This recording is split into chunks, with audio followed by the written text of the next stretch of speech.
ఇందిరమ్మ ఇల్లు కట్టుకునే వాళ్ళు ఇంటి లోపల అటాచ్డ్ బాత్రూమ్ లేకుండా గవర్నమెంట్ వాళ్ళు ఇచ్చిన కొలతల్లోనే గదుల సైజులు మరీ చిన్నగా కాకుండా మరీ పెద్దగా కాకుండా ఉండేటట్లు చూసుకొని ఇంటిని ఎక్స్టెన్షన్ చేయకుండా అన్ని బిల్లులు వచ్చేటట్లు ఇంటికి elevation and slab area front and ఏదో ఒక సైడ్ పెరిగేటట్లు కట్టుకోవాలంటే ఈ ఇంటి కొలతలను ఒకసారి చూడండి.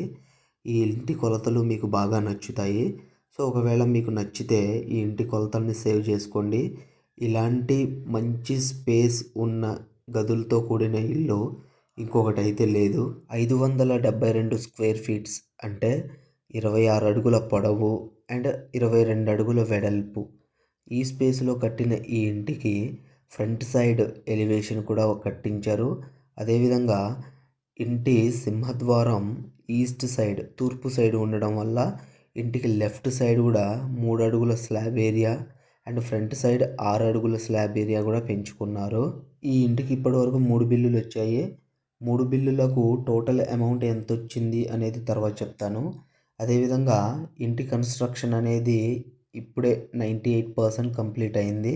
అందుకు గాను వీళ్ళకు ఓన్గా ఎంత అమౌంట్ పెట్టుకున్నారు అనేది కూడా ఈ వీడియోలో చెప్తాను. ఈ ఇంటికి ఇంకా ఎక్స్ట్రా వర్క్ ఏమీ స్టార్ట్ చేయలేదు. ఓన్లీ ఇంటి లోపల సీలింగ్ వర్క్ మాత్రమే జరుగుతుంది. అండ్ నేను ఫస్ట్లోనే చెప్పాను కదా, ఇంటి లోపల అటాచ్డ్ బాత్రూమ్ అనేది లేదు. దాన్ని ఇంటి బ్యాక్ సైడ్ అయితే ప్లాన్ చేశారనమాట. సో ఫస్ట్ అయితే నేను ఇంటి లోపల ఏ విధంగా ఉంది, స్పేస్ ఎక్కువ ఉందని చెప్పాను కదా, సో నిజంగా ఉందా లేదా అనేది చూపిస్తాను.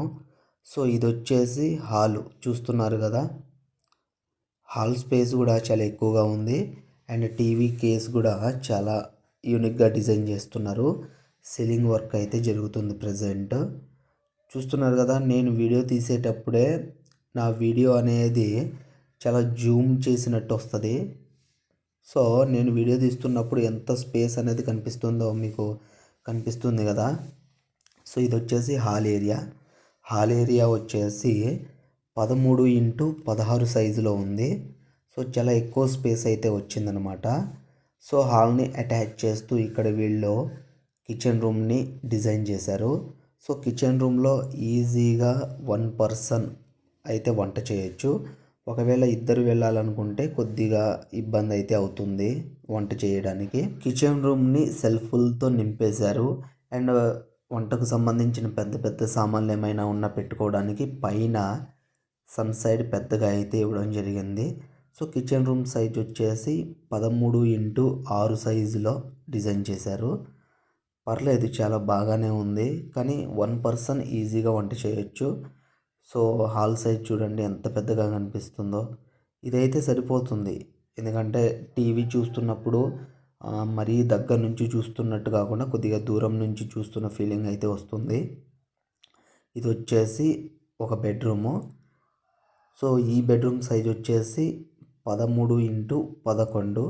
2 బెడ్రూమ్లు సేమ్ సైజ్ అనమాట, ఎందుకంటే అటాచ్డ్ బాత్రూమ్ ఇవ్వలేదు కాబట్టి సైజులు అయితే సేమ్ వస్తాయి. స్పేస్ కూడా చాలా ఎక్కువగానే వస్తుంది 2 బెడ్రూముల్లోనూ. సో చాలా అంటే చాలా బాగుంది బెడ్రూమ్లో కూడాను.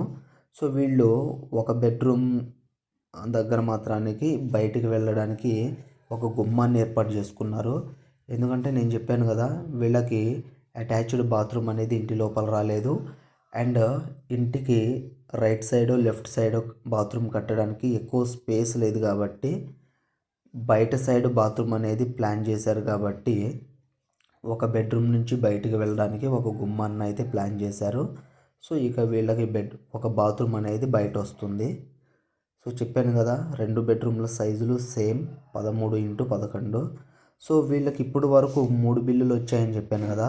సో ఫస్ట్ బిల్లు ₹1,00,000 వచ్చాయి, సెకండ్ బిల్లు ₹1,00,000 వచ్చాయి, థర్డ్ బిల్లు అంటే స్లాబ్ బిల్లు 2,00,000 రావాలి. కానీ 1,40,000 మాత్రమే వచ్చాయి. అందులో 60,000 లాస్ట్ బిల్లు యాడ్ అయ్యి వస్తాయి. ఇప్పటి వరకు వీళ్ళకు ఓన్గా 10 లక్షలు ఖర్చు అయ్యింది.